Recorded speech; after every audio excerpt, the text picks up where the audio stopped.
What is your read on how the past few years, the increase, the escalation has affected the Taiwan situation? Pelosi visiting there from an American perspective, right? Like that seemed like it was not the smartest move, but as that nationalism and repression kind of ramps up, what's happening right now with Taiwan? Yeah, I mean it's the deterioration in the relationship between the U.S. and China that has taken Taiwan from being a non-issue, something that everyone was willing to kind of tolerate, this weird situation that the country was in, has taken that from being a non-issue to the most likely issue to start World War III that we have in the world right now. So I think the first thing to say is that we have to understand that Taiwan can't be solved by focusing on Taiwan. The challenge that this issue poses to both the U.S. and China, and of course most directly to the people of Taiwan, that cannot be solved by focusing on Taiwan. The solution to this problem ultimately lies in finding a solid foundation for the U.S.-China relationship. So that's the first thing to say. The second thing to say is, it's a difficult issue to kind of understand because I think from the perspective of the people of Taiwan themselves and from the perspective of most outsiders, this is a self-governing country that has been self-governing for decades and decades. The people do not want to unify with China, and for 40 years since the U.S. switched recognition of from the government on Taiwan to the Chinese government in Beijing, this hasn't been an issue. So I think it's hard for people to fully appreciate what's driving this. So I don't want to say that I sympathize with China's position on this, but it is important to understand that the claim on Taiwan is a bedrock part of Chinese nationalism, and that the Chinese government, for both ideological and for practical reasons, will not tolerate the possibility of Taiwan becoming permanently separated from the Chinese claim on it. So that could happen through a formal declaration of Taiwanese independence. It could happen through a formalization of kind of the U.S. Military relationship with Taiwan. Right now, there's an extensive military relationship between the U.S. and Taiwan, but it's all sort of done informally. There are no American bases there, unlike most of the rest of the world. So the key issue here is, does the Chinese government think that Taiwan is on a road to permanent separation or not?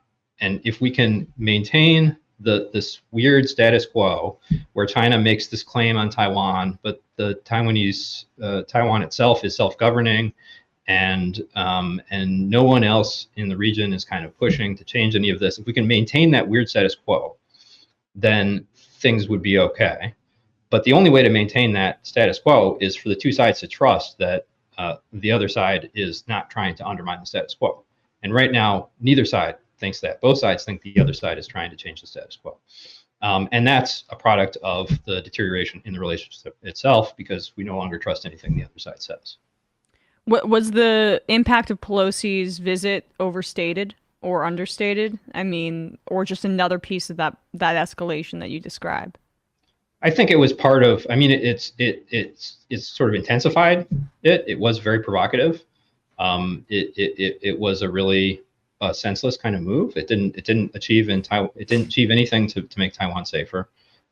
It just made the Chinese government extremely angry. It exacerbated nationalism in China, and it gave the Chinese military an excuse to sort of practice what it would be like to blockade Taiwan.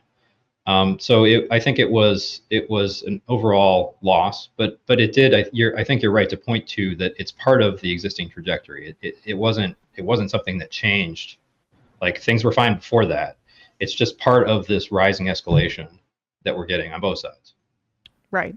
Lastly, we had a viewer write in. Mike from Bavaria says, "Can you ask about the Open Skies Treaty and I guess how the United States' withdrawal from that treaty? I guess was that under Trump? Yes. How that might have impacted this whole balloon saga before I let you go." Yeah, it's an interesting question. I mean, the Open Skies Treaty was a treaty between the U.S. and Russia specifically, and then there were some other parties to it. China has been much more reluctant to reach those kind of agreements, like for example, the arms control infrastructure that the U.S. and the Soviet Union put together during the Cold War, and that stuck around for a while, although Trump disassembled a lot of what was left. But China has never engaged in those kinds of arms control agreements with the United States. The claim being the United States and Russia have, 100 times or 10 times as many nuclear weapons as China does. China's expanding its nuclear arsenal, but even if it expands at the current fairly fast rate, it would take about 100 years to reach the number of nuclear weapons that the United States currently has. So China has always said, like, if you want to reduce your nuclear weapons to the level that we have, then we can talk. And there's something similar for things like the Open Skies Treaty. Like the Soviet Union, and the Open Skies Treaty only came into effect after the Soviet Union was gone, but it's part of this sort of trajectory of Cold War agreements. The Soviet Union had this capability to kind of match American efforts. So the Soviet Union and afterwards Russia could actually fly surveillance missions. The equivalent of U-2 spy planes could fly those over the United States. China has not done that. So the balloons is sort of a cheap way to accomplish some of that. That and a satellite fleet is the focus of Chinese like over air surveillance of the United States. The United States, meanwhile, flies hundreds of spy planes very close to the Chinese mainland, and does its surveillance that way in addition to spy satellites. I think the point to make about surveillance espionage is that this is something that every country does. The United States does it to China. It also does it to its allies. There was a scandal Merkel less than 10 years ago, yeah, right, when it came out that the United States had been bugging Merkel's cell phone. So this is something this is just part of the game. Yeah. It's fine to take prudent measures to guard against it. You don't want to just give away all your secrets by any means, but it's part of the game. It's not something to make an excuse to turn a relationship that does not have to lead to conflict to push that closer towards conflict. Yeah. I mean, I couldn't agree more. It feels like there's no momentum to oppose this domestically because the politics is really hard. There's too much. Yeah, there's too much money in the bank and like the door's wide open, and but you're pointing at all of like these bars of gold for politicians. I mean, it's a bad metaphor, but and saying don't take it. It's just I mean, well, I think we should be immensely concerned. Yeah. There's a lot of fear in Washington that if you say anything like, things that I think regular Americans would find totally reasonable, like it's important to cooperate with China on things like climate change and pandemics and, the drug trade and like all these things. It's important to do that. Or, if you say things like that, you put yourself at risk of running into this attack machine that is like, oh, here's a stooge of the Chinese Communist Party. So people are either keeping quiet or they're preemptively coming out as tough on China, and that just moves the goalposts further towards conflict.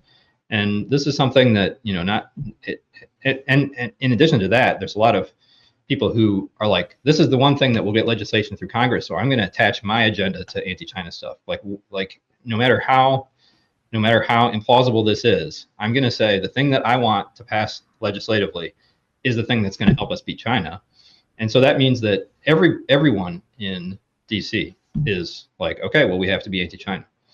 So the space to do something productive in the relationship has really closed down. And that is affecting people in the Biden administration as well. They're afraid to do things that otherwise would totally make sense.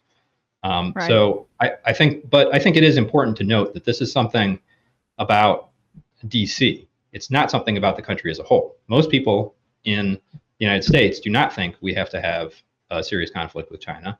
Most people do not think China is actually one of the top 5 issues that is facing the country. And there are a lot of people who really stand to lose if they get caught in between a serious conflict. Of course, everyone stands to lose if we turn our entire society in a military direction. But there are a lot of specific, really important agendas, whether that's climate groups, whether that's Asian American groups, a lot of people in both business and labor. They would really lose from a serious conflict with China.